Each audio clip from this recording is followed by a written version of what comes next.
Muy buenas noches, tengan ustedes. Soy el doctor Eduardo Antonio Lara Pérez. Hoy con una videoconferencia especial. Especial porque nos toca un tema cultural y quiero presentar al ponente que la va a dar. Es el doctor y académico Rubén Álvarez Solís. El doctor Rubén Álvarez Solís es pediatra y cirujano pediatra, autor de múltiples libros y múltiples trabajos de investigación, profesor de pregrado, de posgrado y un miembro activo de Médicos Unidos muy valioso. Adelante, Rubén. Muchísimas gracias, buenas noches. Para mí es un gusto y un placer poder presentar una de las aventuras maravillosas que me ha tocado como hobby conocer lo que es la sabiduría de los mayas. Entonces, les voy a dar esta plática que espero que a todos les sea de mucho interés y que sea de conocimientos valiosos para todos ustedes.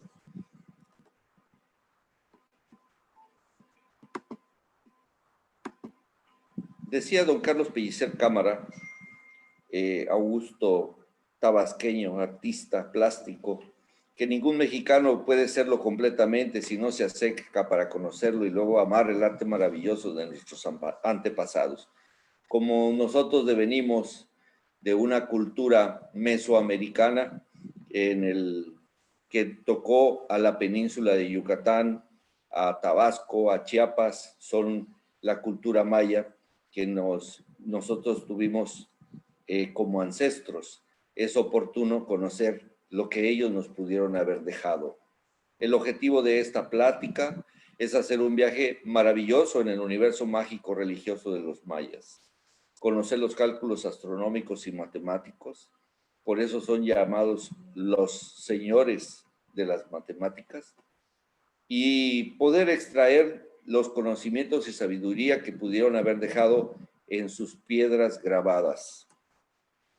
Es conocido de todos su universo y la creación como ellos lo tenían considerado, era más o menos como lo refiere la Biblia. La referencia que nosotros podríamos tener para conocer el origen o la cosmogonía que tenían los mayas es el libro del Popol Vuh. Y ahí viene que fueron dos señores, ángeles celestiales o dioses, que fueron los que se reunieron para crear el universo, la tierra y los hombres. Ellos fueron los creadores, el proceso de creación de la tierra y también del mismo ser humano, que fue creado para que los adoraran a ellos. Es el principio de concepción que tenían los mayas. Bien, ¿en qué nos basamos nosotros para poder estudiar a los mayas? Tenemos que reconocer que lo más valioso que tenemos son los códices mayas. Entre ellos está el Códice Dresde, que se encuentra en la ciudad de Dresde, en Alemania, el Códice de París, el Códice de Madrid y el Códice Grolier. Estos cuatro no se encuentran en el país, están en otros países europeos. Son los cuatro básicos que tenemos para conocer los conocimientos astronómicos y matemáticos de los mayas. En el año 1552, en la llegada de los españoles, vino el obispo de Landa, que en un acto de fe en Maní, en la iglesia de Maní, que todavía existe, allí cerca de Mérida, Yucatán, como a 30 kilómetros, está Maní. En la explanada hizo un acto de fe y quemó 150,000 volúmenes de códices mayas. Entonces, lo que quedó de eso son estos cuatro códices que no están en nuestro país. ¿En qué otras cosas nos podemos basar para analizar la sabiduría y conocimientos de los mayas? En dos libros, que es el Popol Vuh y el Chilam Balam. Y desde el año de 1952, hace aproximadamente 60, 70 años, Yuri Valentinovich Norosov empezó a descifrar los jeroglíficos mayas. Yuri Valentinovich Norosov, un ruso, vino a ser el Champollion francés que descifró los jeroglíficos egipcios. Aquí Norosov empezó a descifrar los jeroglíficos y en la actualidad hay más de 2,000 jeroglíficos mayas que ya se conoce su traducción y entonces se está entendiendo el lenguaje de los jeroglíficos mayas. Quiere decir que se está entendiendo el conocimiento de las piedras mayas. Una frase que se conoce, que decían los mayas y es mundialmente conocida, es: cuando las piedras hablen, el hombre tiembla. Y en la actualidad, pues las piedras están hablando porque se están descifrando. Continuando. Los mayas empezaron a contar su calendario el 11 de agosto del 3114 a.C. Esta fecha aún no sabemos por qué la eligieron ellos para empezar a contar sus calendarios. Sin embargo, el estudio de los mayas se divide en la época preclásica, la época clásica y la época posclásica. La época preclásica viene del 300 antes de Cristo al 200 o 300 después de Cristo. La época clásica, que fue el apogeo de las grandes urbes, de los grandes asentamientos, viene más o menos del 300 después de Cristo al 900 después de Cristo. Resulta que después del 909, los mayas desaparecieron y eso se llama etapa posclásica, después del 909 después de Cristo. Entonces es la forma en que se ha estudiado a los mayas en sus diferentes manifestaciones, asentamientos, conocimientos y urbes donde estuvieron asentados. Esta cueva que se encuentra en Loltún, Yucatán, en la entrada hay un dios viejo que le decían el dios o el dios viejo, le llaman los mayas. Y entonces algunos antropólogos hicieron la investigación y descubrieron que por carbono 14 tenía una antigüedad de 2500 antes de Cristo. Entonces la teoría de la época preclásica, que los mayas aparecieron en el 300 antes de Cristo, se vino a echar para abajo, porque hay evidencias en carbono 14 que los mayas existían mucho tiempo antes. Sin embargo, no tenemos mucha información sobre jeroglíficos, estelas, piedras que nos den más información. Bueno, entonces resulta que en el año 2018, en la mesa redonda de Palenque, tuve la oportunidad de platicar con Takeshi Inomata, un investigador japonés que está haciendo unos estudios en el Alto Usumacinta, que es en Balancán, aquí en Tabasco.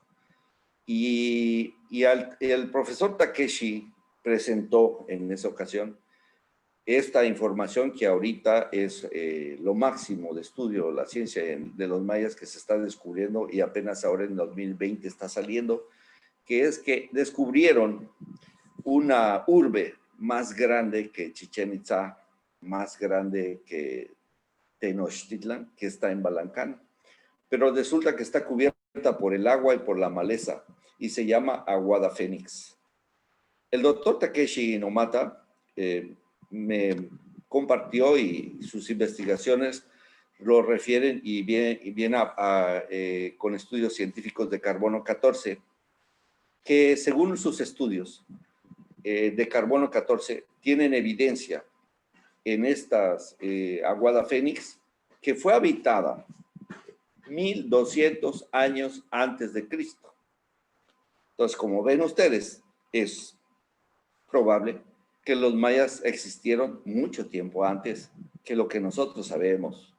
Y hay muchas cosas que todavía no sabemos que se pueden descubrir, como esta gran urbe que se llama Aguada Fénix. El problema de Aguada Fénix, que está en la selva, que está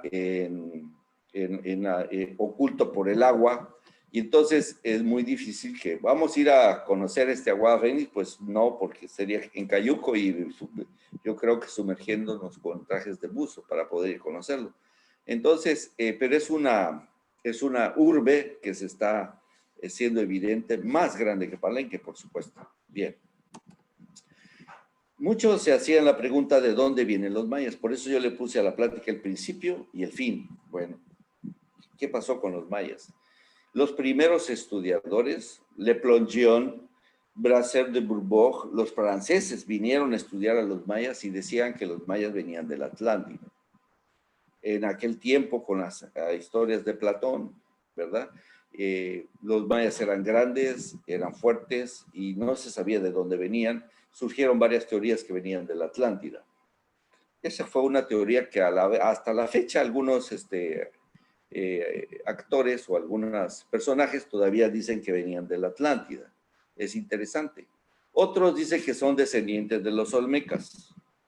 Los olmecas, aunque vivieron en la misma zona, porque están en Tabasco, están en Chiapas y en la costa del Pacífico, entonces, y la costa del sur de Veracruz, resulta que tienen algunas cosas que no son iguales a los mayas. Por ejemplo, fenotípicamente los olmecas son de ojos grandes, de labios grandes, padecen rasgos de aspecto negroide, ¿verdad? Y los mayas no, los mayas son más finos, con rasgos asiáticos, ojos oblicuos, el peinado es diferente. Las construcciones de los olmecas, si los podemos ver en la venta Tabasco, son megalíticas, o sea, son piedras muy grandes. Y la construcción de los mayas son construcciones diferentes. Entonces, habitaron en el mismo sitio, pero no podemos decir que hubiera una descendencia o un linaje de los mayas, de los olmecas hacia los mayas. Lo que sí es interesante que se han visto algunas estelas, por ejemplo, la mojarrita allá en el sur de Chiapas, en Portapachula, está la estela de la mojarrita, que es una de las más antiguas, donde se aprecian glifos o del calendario maya, pero la mojarrita es olmeca. Entonces, las matemáticas o el conocimiento era el mismo que tenían los olmecas que los mayas. Eso suena muy interesante.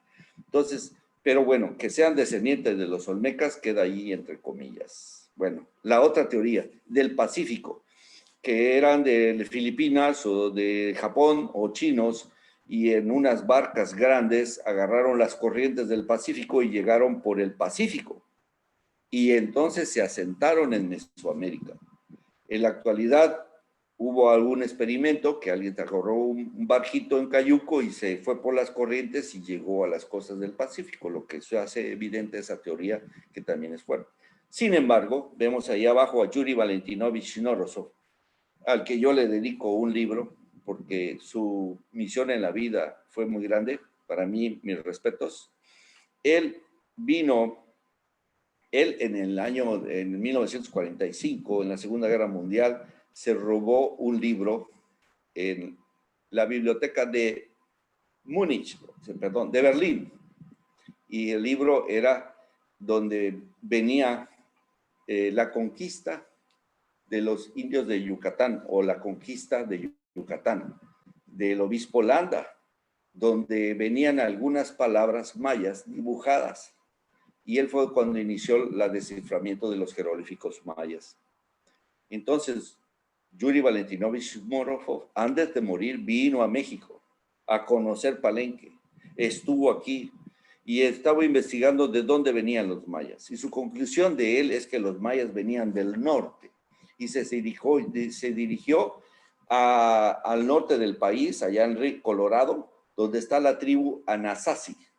Y entonces descubrió ahí ciertas simbologías o coincidencias con los mayas, como es las ventanas en forma de T.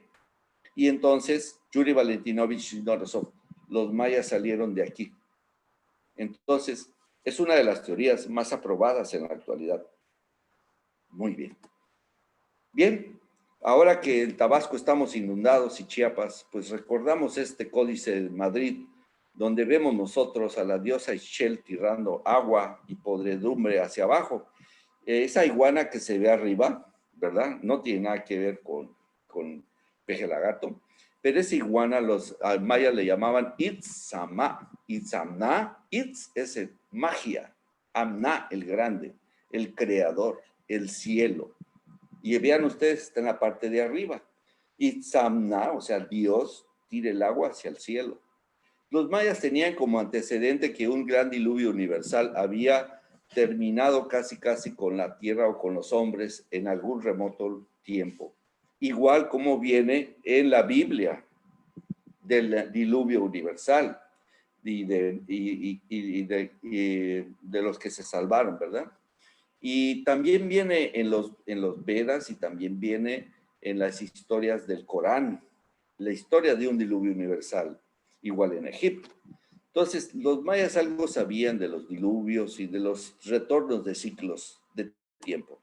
Vámonos a irnos un poquito más rápido. Bueno, ¿y cómo se murieron los mayas? ¿Cómo se acabaron? ¿Sí? Aquí podríamos decir que se terminó la plática, les voy a dar otro poco. Pero vean, hay varias teorías de cómo los mayas se terminaron, o cómo se fueron, cómo desaparecieron. Las más acertadas son las que están en amarillo. Unos dicen que fueron por infecciones. Sin embargo, la viruela lo trajeron los españoles y otras infecciones. Entonces, eso de que se murieron por infecciones suena muy raro. Que por guerras, sí, efectivamente. En la historia de la civilización humana siempre ha habido guerras entre uno y otro bando. Siempre ha habido pleitos y guerra.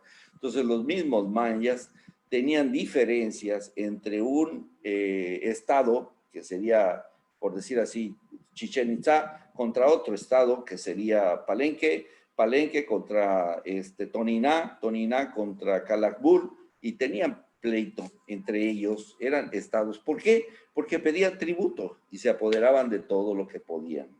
Entonces, ¿habían guerras? Sí, habían guerras. Además, la población también se sublevaba ante sus gobernantes, porque los gobernantes le decían, van a hacer esta pirámide, van a hacer esto, los ponían a trabajar. Entonces, sí habían guerras. Probablemente esa fue una causa.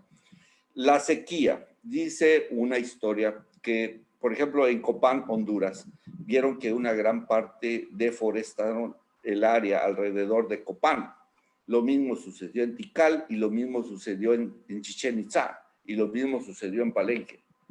Entonces, la deforestación hizo la sequía y entonces los mayas se murieron. Yo pienso que no fue la sequía, porque ellos eran bien abusados o inteligentes que hacían sus construcciones, sus ciudades, estado, en lugares donde eran ríos. Y, por ejemplo, Palenque está atravesado por 2 ríos, entonces no es posible que les hubiera fallado eso de la sequía, igual en Copán, igual en otros lados. Pero bueno, la otra que me suena la más plausible, después de las guerras, después del un deterioro que tuvieron contra sus gobernantes o de guerras entre ellos mismos, decidieron migrar y un día vámonos y se agarraron y se fueron, migraron hacia otros lados. Lo más lógico es esa de la migración porque en la actualidad hay más que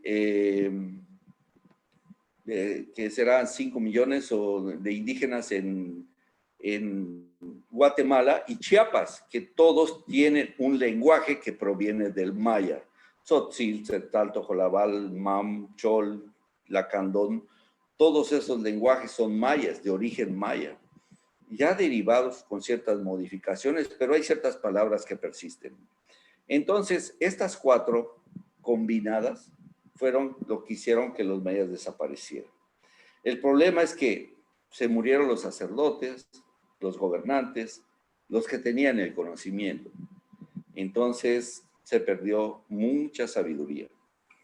Los otros 2 teorías que los mayas del viaje dimensional, pues está muy difícil poderlo explicar. Claro que si analizamos un poco la física, la teoría de las dimensiones, pues podría ser una teoría que está también en el aire. Y la de los ovnis es una teoría que dice que vino una nave planetaria y se subieron todos y vámonos y se fueron todos y desaparecieron. Es otra de las teorías, pero no es científica. Bien, pues como les decía, los mayas fueron unos excelentes ingenieros y arquitectos para manejar el agua. O sea, hacían sus lugares de asentamientos cerca de lagos, lagunas o ríos.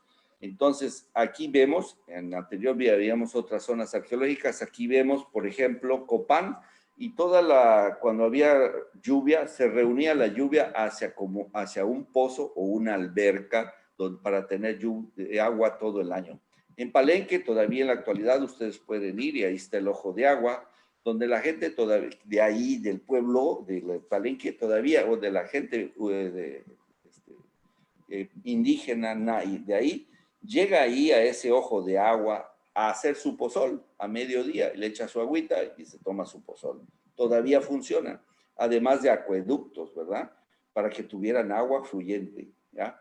También en Tikal hemos visto grandes construcciones o grandes compuertas o manejos del agua. Entonces, ingenieros hidráulicos tenían ciertos conocimientos. Bueno, ¿y qué podemos decir del saneamiento, de la higiene?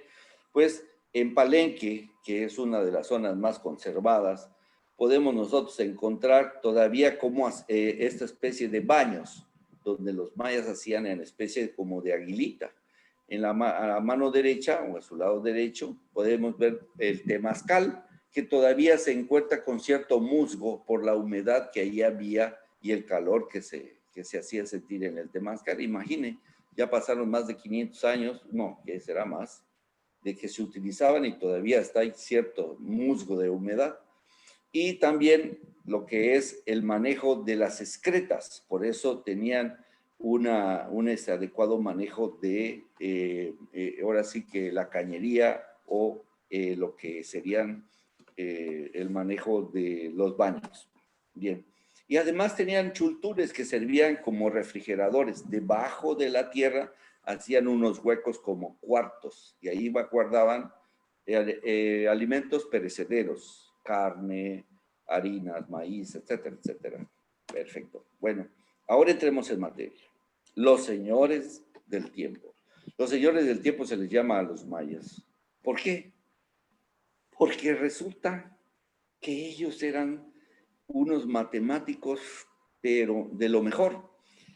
Solo tenían 3 símbolos para hacer sus cálculos. La concha o el caracol era 0.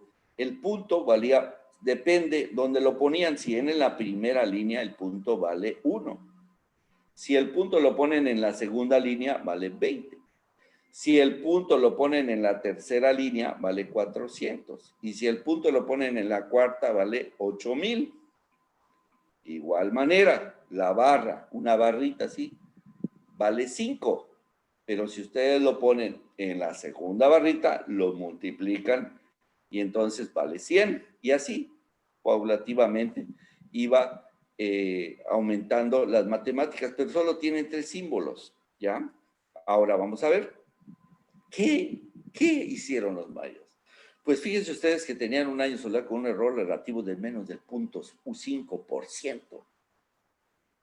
Conocieron el cero mucho antes que nosotros. El ciclo lunar, conocieron las relaciones y las constelaciones y las vueltas sinódicas de Mercurio, Marte, Júpiter, y hicieron no solo 2 calendarios, como nos los han hecho saber, que el lunar y el solar. No, ellos tenían varios calendarios. Por ejemplo, el lunar cada 28 días, el solar cada 365 días, luego los dos se juntaban cada 52 años. Y luego 20 vueltas del 365 días y entonces se formaba un catún, que son 20 años, y así progresivamente. Posteriormente de los 20 años se formaba un calabactum, y así iba cambiando los calendarios. Entonces los mayas no veían el tiempo como nosotros en forma lineal, sino los mayas veían el tiempo en forma circular. Circular, todo es circular, todos son ciclos de tiempo y por eso tenían varios calendarios. Bueno, es sorprendente que en toda la humanidad y en todas las civilizaciones es la única civilización que tenían un calendario perfectamente de Venus, con un ciclo de 584 días. Ellos lo asociaban con la guerra, con rituales, pero no sabemos para qué más. pronosticaron eclipses solares y lunares hasta nuestras épocas. Todavía van a venir un eclipse, ya lo sabían los mayas que va a llegar. Bueno, ¿cómo hicieron para tener una exactitud mayor del 99.9%? Es un enigma y muchos se están estudiando, pero existen evidencias que, por ejemplo, el edificio del Caracol en Chichén Itzá servía para eso y otros edificios. Entonces, ¿cuánto tiempo podría estar una persona viendo en el mismo agujerito, la misma estrella, el mismo movimiento para sacar sus cálculos? Era de generación en generación transmitido este conocimiento. Entonces, la que ven al lado izquierdo es el Caracol y al lado derecho es un puerto astronómico o un cilindro astronómico que se llama Puerto Rico. No está en Puerto Rico, está en medio de la selva, entre Campeche y Chiapas. Y su acceso es muy difícil, no hay acceso.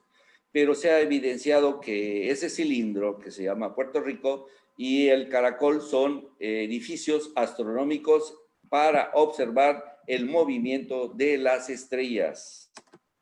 Ellos tenían una obsesión por el tiempo, por el movimiento de los planetas, por el movimiento del Sol. Sus construcciones en todos lados, tanto en Oaxactún como vemos aquí, o en Chichén Itzá, o en Palenque, en todos lados tenían que ver con la salida del Sol. La salida del Sol tiene un movimiento de norte a sur, de sur a norte, y ese movimiento, la precesión de los equinoccios y los solsticios, ellos lo tenían adecuado a sus construcciones. Entonces, eran grandes ingenieros, grandes arquitectos, utilizaban la inteligencia, ¿ya? Todo eso está bien documentado. Muy bien. Sus ciclos de tiempo, pues como les decía yo, son varios ciclos. Un día le llamaban un kin, un mes que son 20 días era un guinal, un tun son 20 guinales, 360 días que sería un año, más los 5 días aciagos, pero el tun era un año. Luego un catún que son 20 tunes, o sea, 20 años es un catún. Y luego viene el bactún, ¿verdad? Que como ustedes saben, solo hay 13 bactunes. 13 bactunes que terminó el 21 de diciembre del 2012.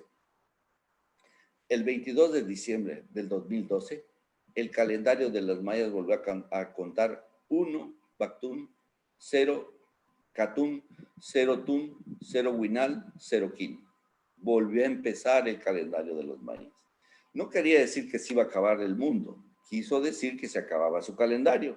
Un calendario, ahora sí que muy, muy lejano, porque empezó el 11 de agosto del 3114 a.C.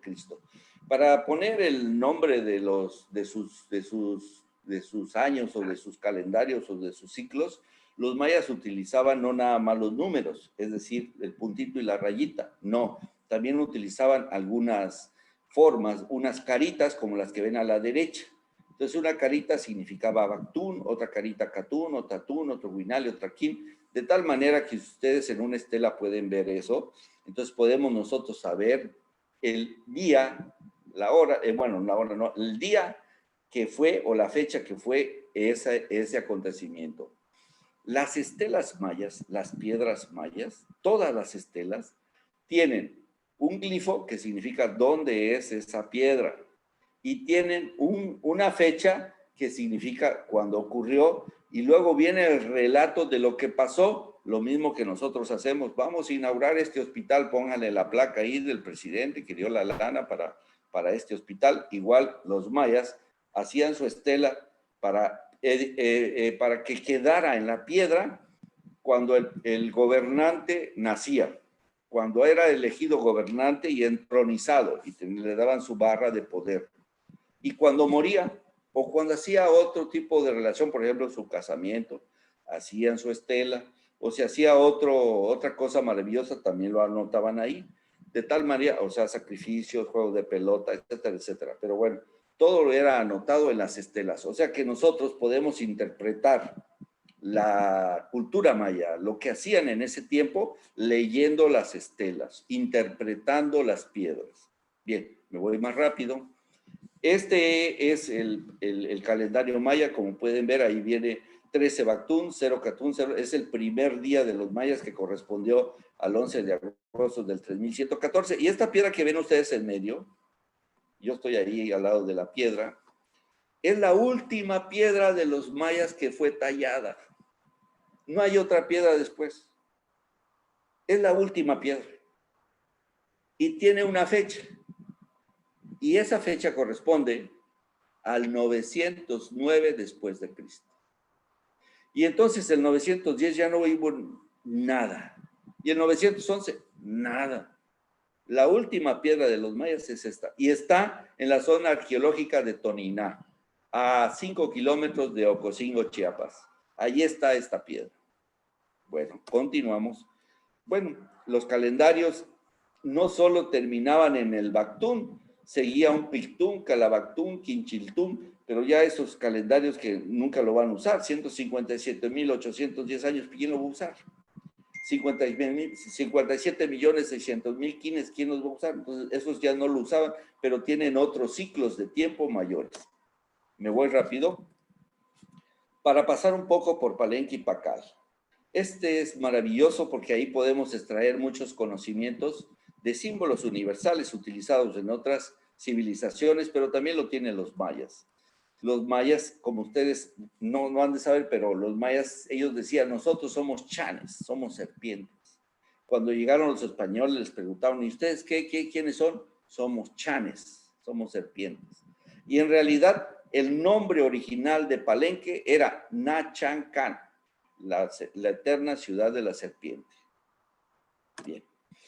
Aquí quería hacer una observación. Estamos en el observatorio. En la tercera columna del observatorio vemos nosotros esta imagen a la mitad que ya está muy desgastada por el mismo ser humano que se lleva un pedacito a su casa, cada vez más acabada. Del lado izquierdo es el primer dibujo que hizo una inglesa y quedó para la posteridad. Y al lado derecho es una tablilla que lo venden ahí en Palenque cuando ustedes van. Y es la pareja primigenia de los mayas. A mí me llamó mucho la atención porque es Pacal y su esposa Zacuc, y están danzando la creación, la danza de la creación, y están sosteniendo una serpiente sobre el cielo, porque ese de donde están parados, están danzando, pero están parados sobre el cielo, ¿verdad? Y sostienen una serpiente, Pacal y Zacuc, su esposa. Y entonces alrededor de ellos hay varias volutas, que significa chulel. El chulel es energía sagrada.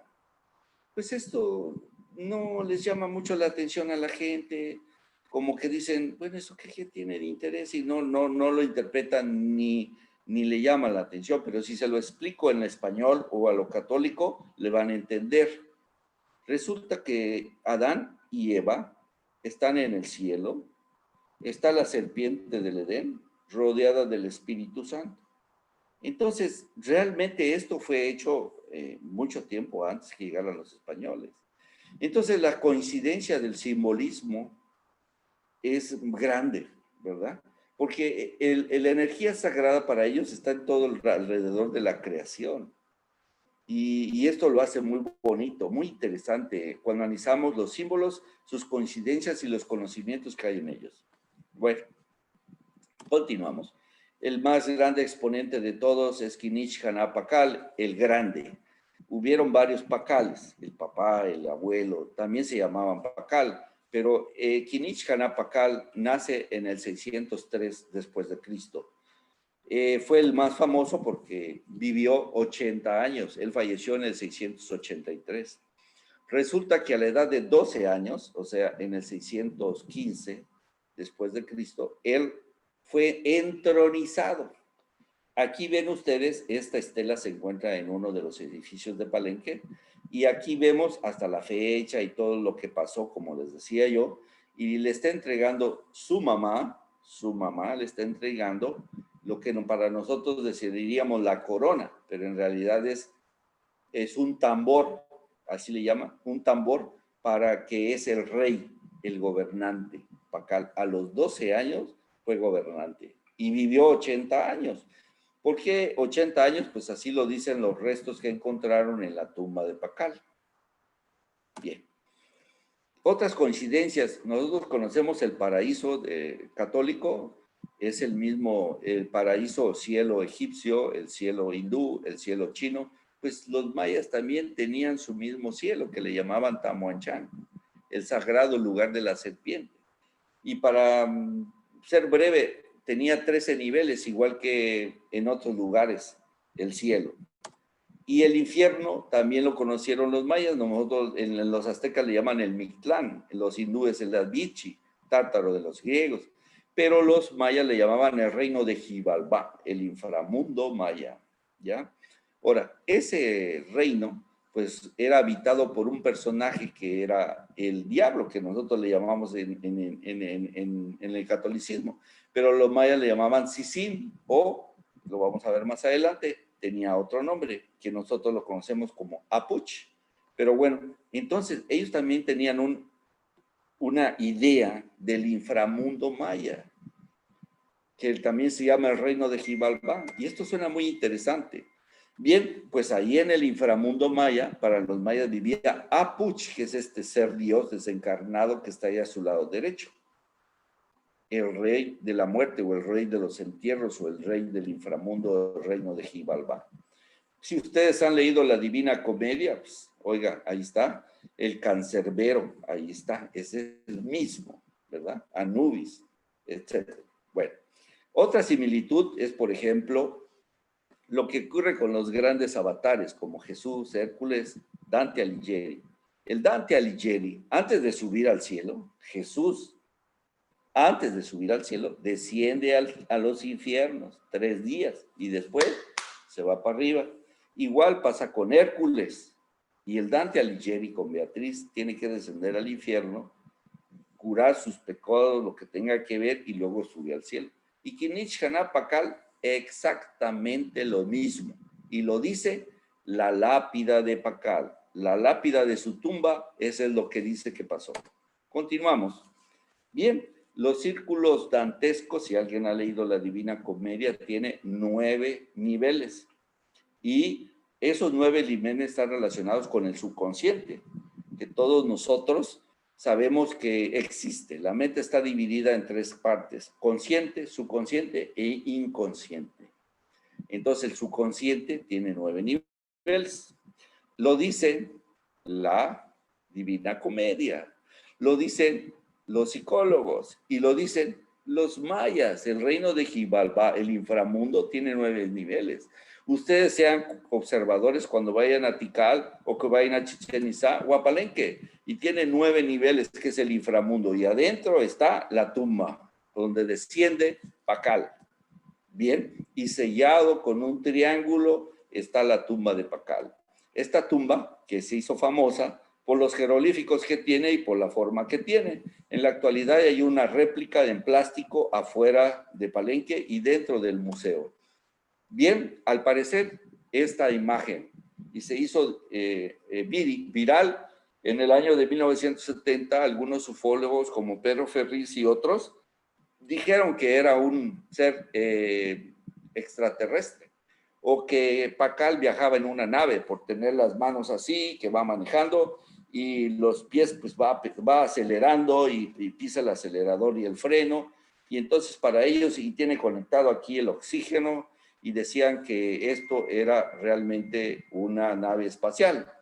En realidad fue un error, no tiene nada que ver con un astronauta, ni con un extraterrestre, ni con nada del espacio, ni es una máquina volante. Eso es un error y se ha comprobado en la actualidad que la lápida de Pakal pues realmente simboliza lo que todos los avatares en todas las demás civilizaciones y religiones que son del culto solar, Jesús, Hércules, descienden al inframundo.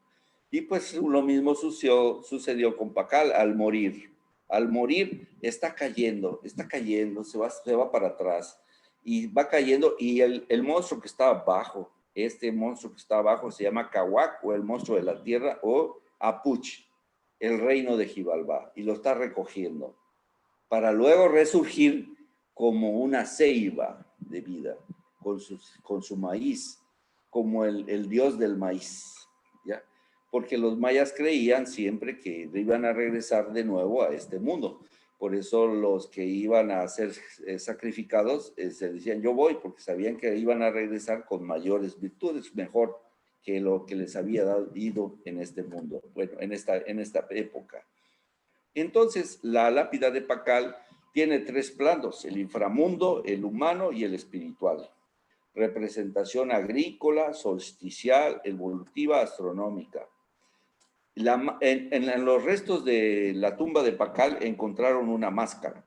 Esa máscara tenía, pues, el rostro de Pacal. Ha sido remodelada.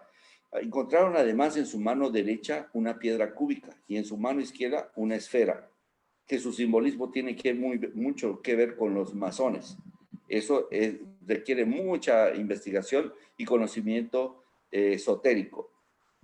Además tenía 12 collares y 10 anillos, uno en cada dedo. Bueno, pues aquí veamos otra vez la lápida de Pacal y vean todo lo que tiene. Tiene varios planetas alrededor, la estrella polar, la luna, aparte de 7 serpientes y otras cosas que se pueden explicar. Realmente la lápida de Pacal es para pasar una hora platicándolo y haciendo su desciframiento y todas las cosas que tiene, que son puro simbolismo de un ritual, ahora sí que en el momento de su muerte. Es un ritual al inframundo, un ritual de vida, de resurrección. Bien, pues los mayas entonces hicieron muchas construcciones y en cada una de sus construcciones eran edificios para que de donde daban su saber. Las universidades de los mayas, la ciencia y la religión iban unidas, por eso todas las construcciones tenían que haber con ciencia y con religión. No podía ser uno sacerdote si no tenía ciencia. Y no podía uno ser científico o con matemáticas o astronomía si no era sacerdote. Su religión, Inlakesh, Alaken, yo soy tú eres yo, el principio de los derechos humanos. El Suyua Maya, que es una forma de que ellos hablaban con secreto. Podían hablar, pero nadie les entendía. Es una forma de ocultar el saber para que el que lo tenga que saber lo aprecie. Muchas veces se le puede decir a alguien que sepa, es como la jerga médica. A veces solo nos entendemos a nosotros y la demás gente dice de qué estarán hablando.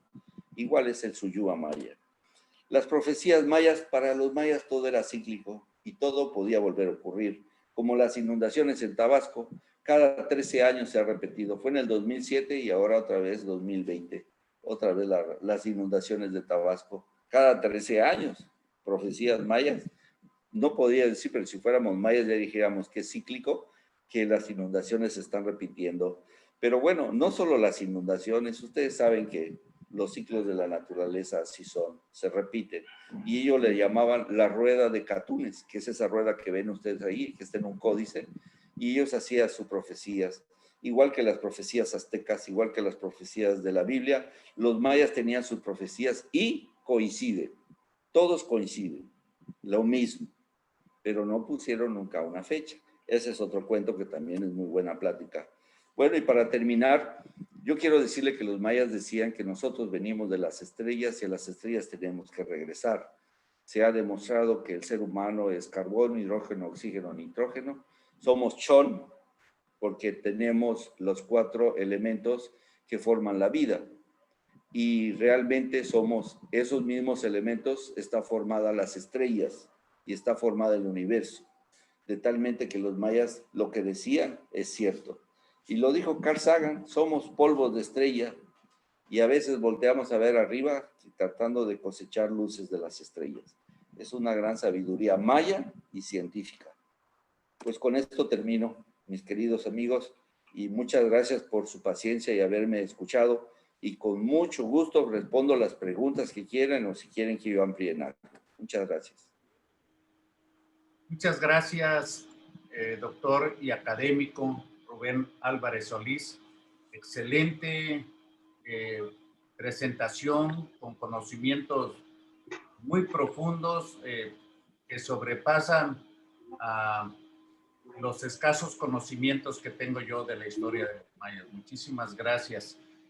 Vamos a abrir aquí el panel en forma de galería para que los que gusten hacer algún comentario eh, o alguna pregunta. puedan hacerla de viva voz, si gustan, levantando la mano.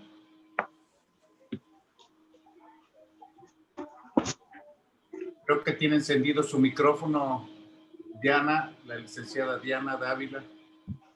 Sí, yo quisiera preguntar por qué título. Sí. ¿Por qué el enfoque de ese título?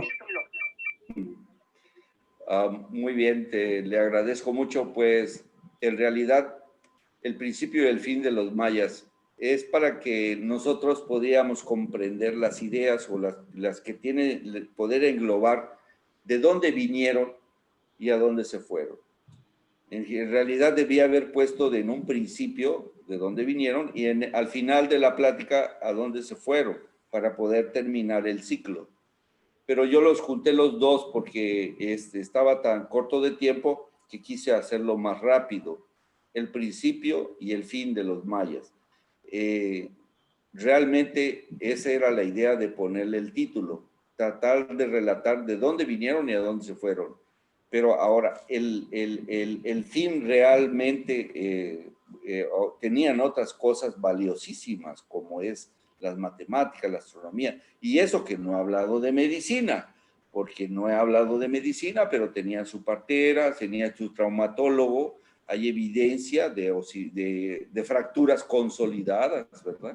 Y con evidencias óseas. Entonces, muchas cosas que pudiera yo decir, pero por la brevedad del tiempo no me fue oportuno platicar sobre eso. Bueno, aquí están. Gracias. Mundo Maya. Espero se anime a dar la segunda parte. Claro que sí. Están aquí en el chat varias felicitaciones. Una de ellas, gracias. Alicia Robledo. Pues creo que todos coincidimos en que tienes un conocimiento muy amplio y creo que tienes varios libros. ¿Nos puedes explicar de eso? Sí, por hobby me puse a hacer algunas investigaciones y terminé haciendo algunos libros de los mayas. Un libro se llama El principio y el fin de los mayas, donde vienen todo esto más relatado, lo de las teorías de dónde vinieron y las teorías de a dónde se fueron, así como el análisis de las profecías mayas. Ese es el principio y el fin. Pero hay otros libros, como por ejemplo Los misterios de las piedras mayas. Lo pongo así porque son 2 tomos donde vienen algunas cosas que son comunes para ellos, pero para nosotros todavía no nos cae el 20, como por ejemplo, trato cómo era la educación en la mujer en el tiempo de los mayas. Cómo era, otro capítulo que pongo ahí es el simbolismo de las manos.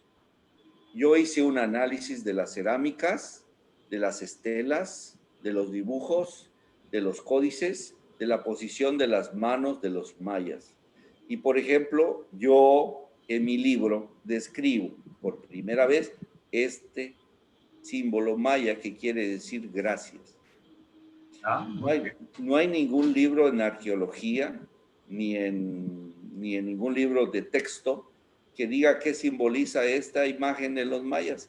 Y si ustedes van a algún museo o ven a ustedes algún libro de los mayas, van a ver al gobernante siempre más arriba que el que está tributando algo y le lleva una olla de pozol o le lleva unas bolsas de maíz. Y entonces el gobernante dice gracias.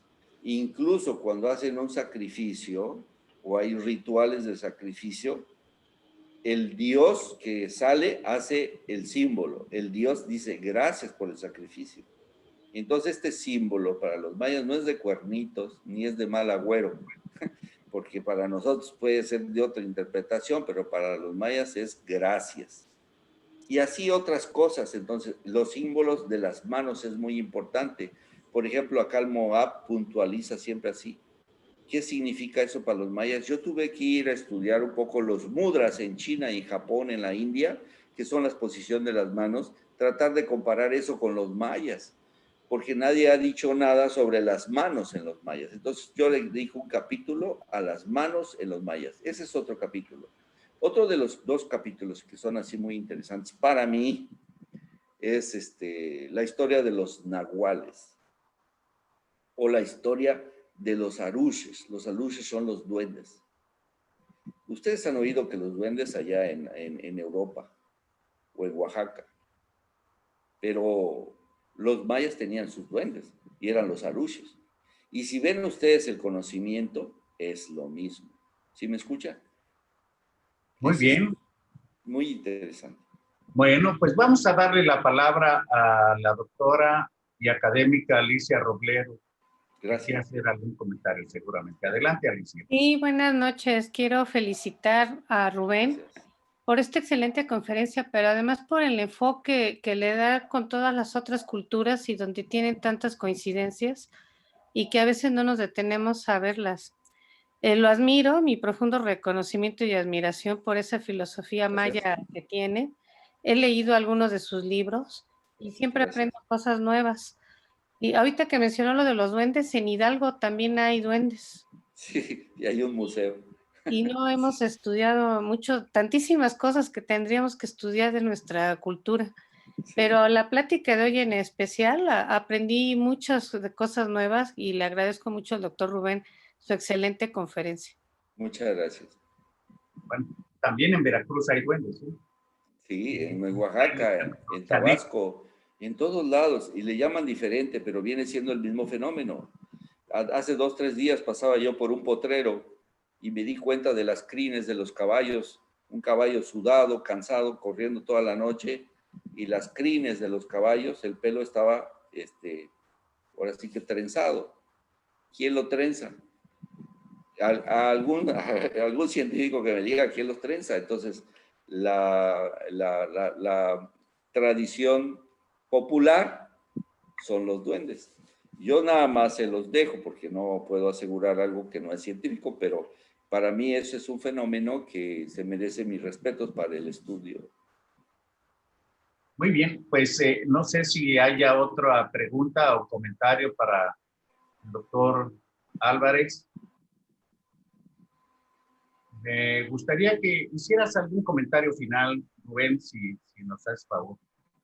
¿Cómo no? Yo, la verdad, que podríamos decir que nuestros antepasados mayas o la historia prehispánica de nuestro país tiene muchos valores, tiene mucho conocimiento. Y si nosotros no hacemos nada por rescatar esos conocimientos, se van a perder, se van a olvidar. Yo estoy seguro que el tiempo cero o en cualquier momento se va a presentar alguna evidencia de algo que ahí estaba y no lo sabíamos y que ellos ya lo sabían. No sé qué pueda hacer. Por ejemplo, la gran duda que todos tenemos, cómo movían las piedras grandes en Perú o en Egipto o los mayas. Eso tenemos que encontrar alguna forma científica de poderlo explicar. Entonces, eso para mí es curiosidad e investigación y es un gusto para mí. Ojalá que esta plática haya despertado en ustedes un interés por querer conocer lo que es nuestra cultura y cosas que nosotros podemos rescatar para hablar bien de ellas. No que vengan a hablarnos de otros países, nos vienen a hablar de los mayas y nosotros no podemos hablar de los mayas. Ese es mi mensaje. Ojalá les quede esa espinita y se pongan a leer un poco sobre la gran sabiduría de los mayas. Muchas gracias. Pues muchas gracias, doctor y académico Rubén Álvarez Solís. Quiero felicitarte. Decirte que te admiro porque Gracias. ser académico tiene su mérito en demostrarle a la gente de un gremio que puedes hablar un idioma científico en el cual te da la oportunidad de tener un lugar. Pero además, como persona ya reconocida como académico, el que tú puedas mostrar cosas inéditas con un profundo conocimiento de culturas antiguas, te pone en otro nivel y por eso mi admiración. Un fuerte abrazo, Muchas gracias y hasta la próxima. Muchas gracias. Que Dios los bendiga y les agradezco a todos su asistencia. Gracias.